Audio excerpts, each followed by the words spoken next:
नमस्कार साथियों, स्वागत है आप सभी का लोकतंत्र की आवाज पर। एक बार फिर से एक महत्वपूर्ण मुद्दे पर आज फिर आपसे चर्चा करने के लिए आया हूं। मुद्दा है मध्यम वर्ग यानी कि मिडिल क्लास फैमिली।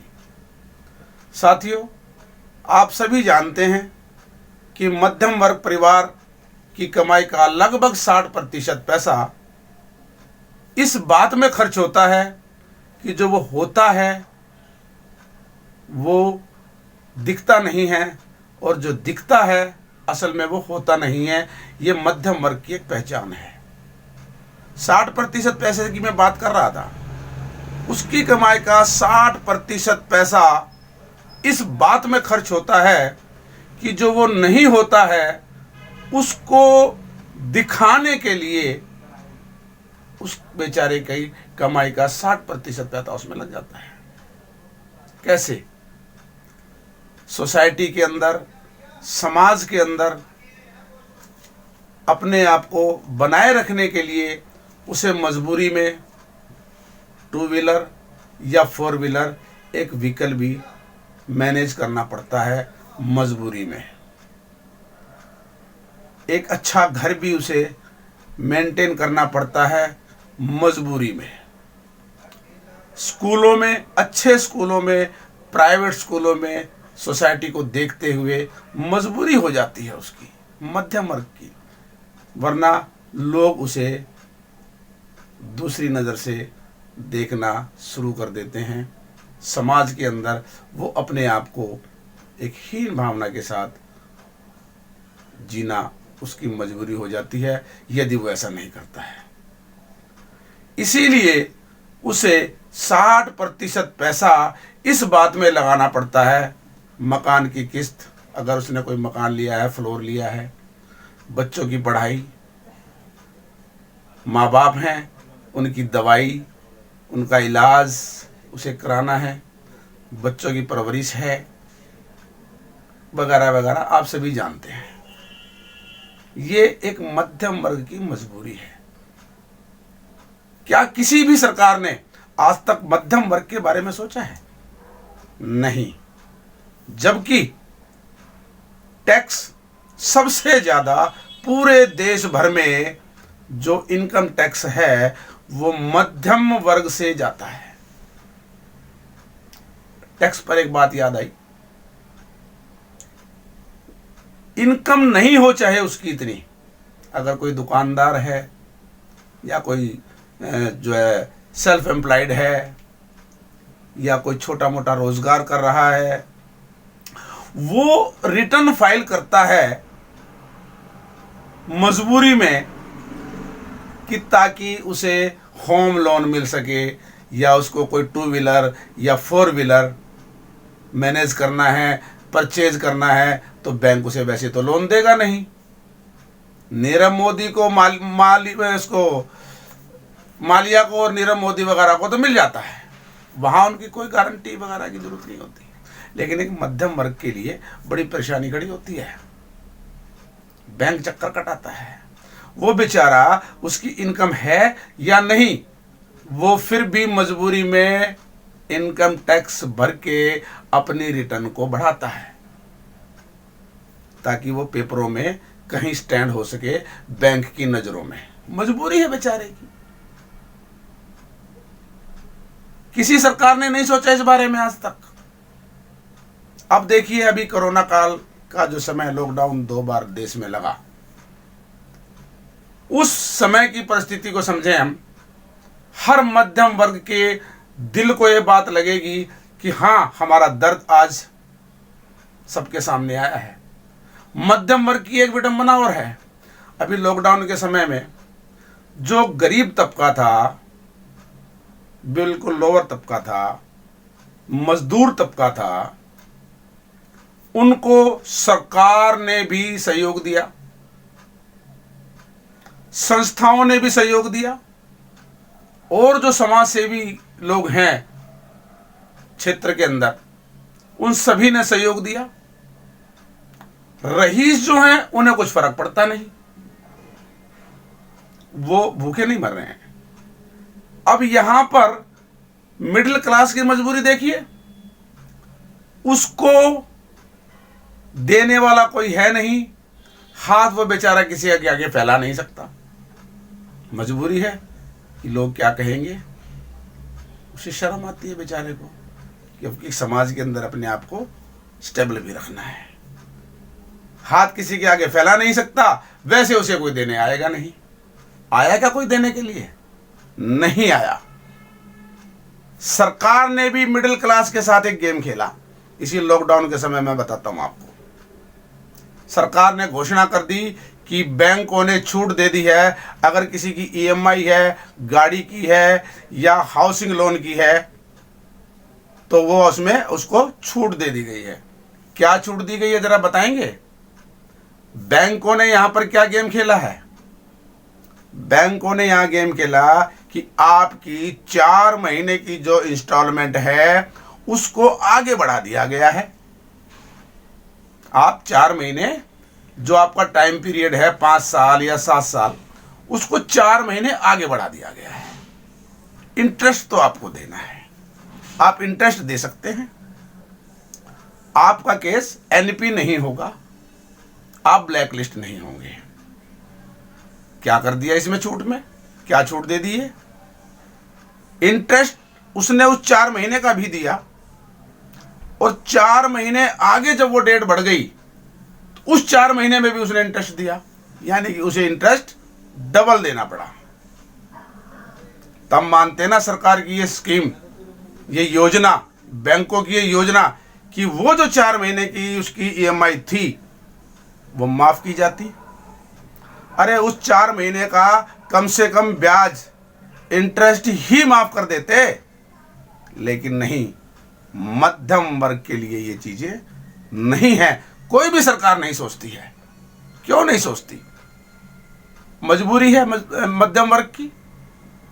वो बेचारा धरना प्रदर्शन नहीं कर सकता क्योंकि उसको रोजी रोटी देखनी है। कोई छोटा दुकानदार है, कोई छोटा व्यापारी है, कोई सेल्फ एम्प्लॉयड है, तो वो मजबूर है, वो अपना रोजगार छोड़ करके कैसे जाए।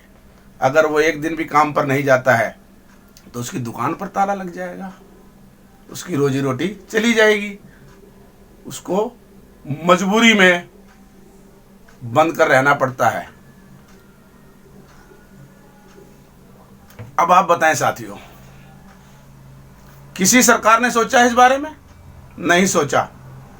हां, एक बात मैं जरूर कहूंगा, मैं पक्ष नहीं ले रहा हूं, मैं किसी भी पार्टी का कभी पक्ष नहीं लेता हूं, लेकिन एक बात जरूर मैं कहूंगा, दिल्ली के अंदर 1% यदि थोड़ा बहुत सोचा है तो केजरीवाल सरकार ने सोचा है। वो भी कितना, पक्ष नहीं ले रहा हूं केजरीवाल का, वो भी कितना सोचा है।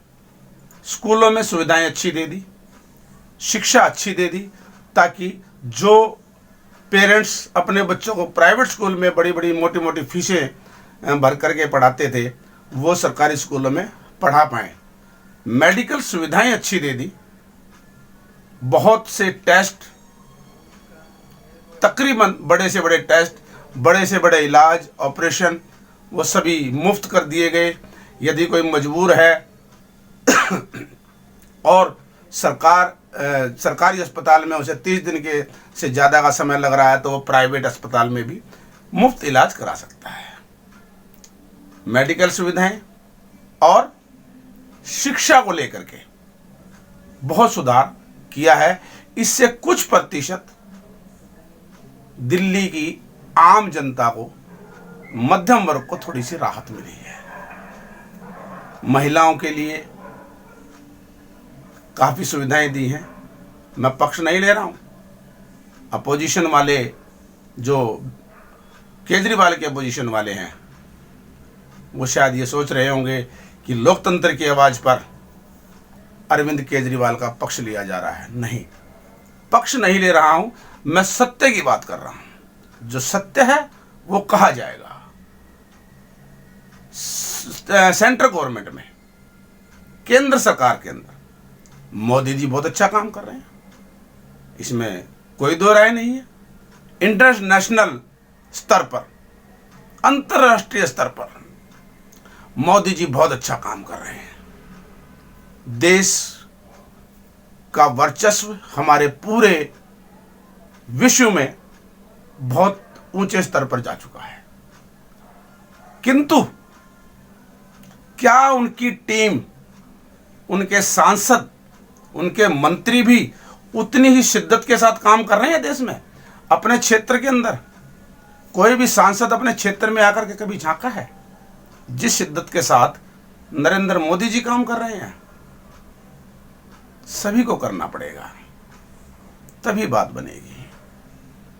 बल्कि मैं तो यूं कहूंगा कि यदि अरविंद केजरीवाल और नरेंद्र मोदी जी के विचार एक मंच पर एक हो जाए तो इस देश के अंदर बहुत बड़ा बदलाव आ सकता है। मोदी जी बहुत अच्छा काम कर रहे हैं, हमारी सेना को बहुत मजबूती प्रदान की है नरेंद्र मोदी जी ने। हमें फक्र होता है अपनी सेना पर, और सेना पर मैं कहना चाहूँगा कि हाल ही में हमारे देश के प्रथम सीडीएस विपिन रावत जी और उनकी धर्मपत्नी समेत लगभग 14 हमारे वीर जवान शहीद हुए।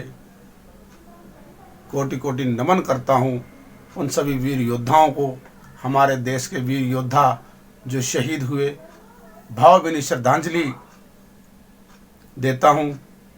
और विपिन रावत जी और सभी शहीदों को उनकी ये कुर्बानी, उनकी सेवाएं ये देश, ये राष्ट्र कभी नहीं भूल पाएगा। राष्ट्र हमेशा उनका ऋणी रहेगा। मजबूती प्रदान की है हमारे देश के प्रधानमंत्री जी ने। साथियों, सरकार की बात करें, बेरोजगारी चरम सीमा पर है। चाहे दिल्ली सरकार हो, अन्य राज्य सरकारें हों या केंद्र सरकार हो, मध्यम वर्ग और युवा वर्ग के लिए किसी ने नहीं सोचा।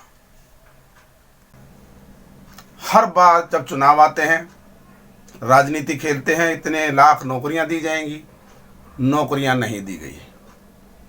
अरविंद केजरीवाल जी से भी कहना चाहूँगा कि नौकरियों के बारे में सोचें। जो बेरोजगारी हमारे दिल्ली प्रदेश के अंदर है, उस पर क्या सोच रहे हैं? फ्री तो बहुत कुछ बांट रहे हैं। या फ्री का लॉलीपॉप भले ही बंद कर दें आप, लेकिन लोगों को सक्षम जरूर बनाएं, उनको नौकरियां प्रदान करें, उनको रोजगार प्रदान करें। नरेंद्र मोदी जी से भी मैं आग्रह करना चाहूँगा कि वो देश के अंदर रोजगार के अवसर बढ़ाएं, ताकि हमारे देश की बेरोजगारी खत्म हो पाए और मध्यम वर्ग संभल पाए। मध्यम वर्ग, जैसा मैं कह रहा था, वो धरना प्रदर्शन भी नहीं कर सकते, किसी के आगे हाथ भी नहीं फैला सकते, देने कोई उनको आएगा नहीं।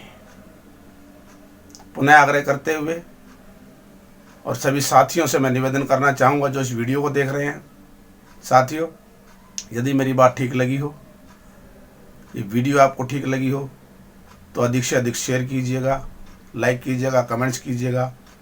आपके कमेंट्स, आपका लाइक और चैनल को सब्सक्राइब कीजिएगा, इससे हमारा हौसला बढ़ता है। समय समय पर आपके सामने हम नई नई वीडियो लेकर के आते रहेंगे। धन्यवाद। जय हिंद, जय भारत।